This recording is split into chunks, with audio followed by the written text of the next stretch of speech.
Hi friends, எல்லாருக்கும் வணக்கம். Welcome to Jaya filters and construction. இன்றைக்கி வந்து நம்ம ஸ்ட்ரக்சரல் ட்ராயிங் டீட்டெயில்ஸ் தான் நம்ம பார்த்துட்ருக்கோம் கண்டினியூஸாக. இன்றைக்கி வந்து பிளிந்த் பீமோட ட்ராயிங் தான் பார்த்துட்ருக்கோம். இல்லை PB1ன்றது என்ன அப்படின்னு பார்த்தீங்கன்னா பிளிந்த் பீம். இப்போ இந்த பிளிந்த் பீம் வந்து ஆஃப்டர் வந்து ஃபூட்டிங் எஸ்கவேஷன், பெடல் கான்கிரீட், அதேமாதிரி வந்து கிரவுண்ட் லெவல் வரைக்கும் காலம் நீங்கள் ரைஸ் பண்ணதுக்கப்புறம் நீங்கள் வந்து பிளிந்த் பீம் போடுவீங்க. அந்த பிளிந்த் பீமோட பிளான் லேஅவுட் தான் இது. எங்கெல்லாம் பிளிந்த் பீம் வரணும், என்ன சைஸ்னால் வரணும், எத்தனை டைப் ஆஃப் வெரைட்டி இருக்குது பிளிந்த் பீமில் அப்படின்றத இந்த டயக்ராமில் வந்து கொடுக்கலாம். இல்லை PB1 அப்படின்றத ஒரே ஒரு வெரைட்டி ஆஃப் பிளிந்த் பீம் மட்டும்தான் இருக்குது, ஒரே சைஸ் தான். அதில் என்னென்ன ராடு வரும் அப்படின்றத நம்ம பின்னாடி வர வீடியோஸில் வந்து நம்ம பார்க்கலாம். இல்லை வந்து PB1ன்றது பிளிந்த் பீம் 1 அப்படின்னு சொல்லலாம். FB1 அப்படின்றது வந்து ஃப்ளோர் பீம். FB1 என்ன ஃப்ளோர் பீம்னா எல்லா பீமையும் வந்து நம்ம கீழே கொண்டுட்டு வர முடியாது. ஃபார் எக்ஸாம்பிள் உள்ளே இருக்கிற பூஜை ரூம் பார்ட்டிஷனாக இருக்கட்டும், இல்லை பாத்ரூம் பார்ட்டிஷனாக இருக்கட்டும், ஒரு சில முக்கியமான பார்ட்டிஷன் வந்து நம்ம கீழே கொண்டு வரதுனால நமக்கு செலவு வந்து அதிகமாக வரும். அதனால் நம்ம என்ன பண்ண போகிறோம், பேஸ் லெவலில் நம்ம கொடுக்கறதுனால அதுக்கு வந்து ஃப்ளோர் பீம் அப்படின்றது வந்து பேர். அதனால் FB1 அப்படின்னு கொடுத்துருக்கோம். ஓகேங்களா. நம்ம அடுத்து பார்க்க போகிறது என்ன அப்படின்னு பார்த்தீங்கன்னா DPC, டேம் ப்ரூஃப் கோர்ஸ்.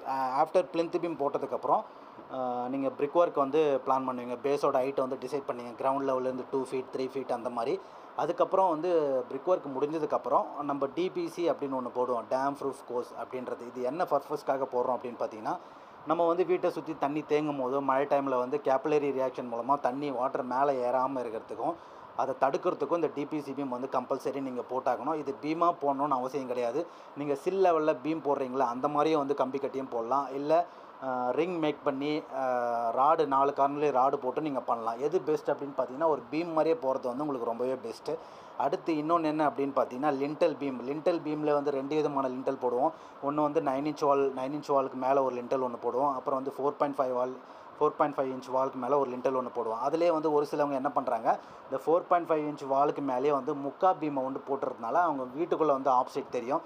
அந்த மாதிரி போடாதீங்க. எந்தெந்த வாலுக்கு மேலே என்னென்ன பீம் போடணும் அப்படின்றத நீங்கள் கரெக்டாக போட்டிங்க அப்படின்னா உங்களுக்கு வந்து ஒரே ஈவனாக கிடைக்கும். ஓகே ஃப்ரெண்ட்ஸ், இந்த மாதிரி வந்து நம்மளுடைய சைட் ரிலேட்டட் வீடியோஸ் வந்து கண்டினியூஸாக வந்து வீடியோ அப்லோட் பண்ணிகிட்டே இருக்கேன். நீங்கள் கண்டிப்பாக வந்து எனக்கு சப்போர்ட் பண்ணுங்கள். அதேமாதிரி வந்து இந்த பில்டிங் கட்டுறதுக்கான கொட்டேஷன் நீங்கள் விருப்பப்பட்டீங்கன்னா தாராளமாக என்கிட்ட இந்த கொட்டேஷன் வாங்கி பாருங்கள். உங்களுக்கு பிடிச்சிருந்தா கண்டிப்பாக என் கூட வீடு கட்டுங்க. அது மட்டும் இல்லாமல் இப்போது என்னை காண்டாக்ட் பண்ணுற ஒரு 10 மெம்பர்ஸுக்கு வந்து வீடு கட்டுறதுக்கான ஒரு சின்ன ஒரு பெனிஃபிட் வந்து நம்ம வந்து சொல்ல போகிறோம். அதை காண்டாக்ட் பண்ணுங்கள். வீடு கட்டுறவங்களுக்கு ரொம்பவே பெனிஃபிட்டாக இருக்கும். நிறைய ஆஃபர்ஸ் வந்து நம்ம கொடுக்க போகிறோம். ஃபஸ்ட்டு வந்து 10 நம்பர்ஸ் எனக்கு கால் பண்ணுறவங்களுக்கு இந்த ஆஃபர்ஸ் வந்து கண்டிப்பாக வரும். ஓகே ஃப்ரெண்ட்ஸ், இந்த வீடியோ உங்களுக்கு பிடிச்சிருந்தால் லைக் பண்ணுங்கள், ஷேர் பண்ணுங்கள். தேங்க்யூ.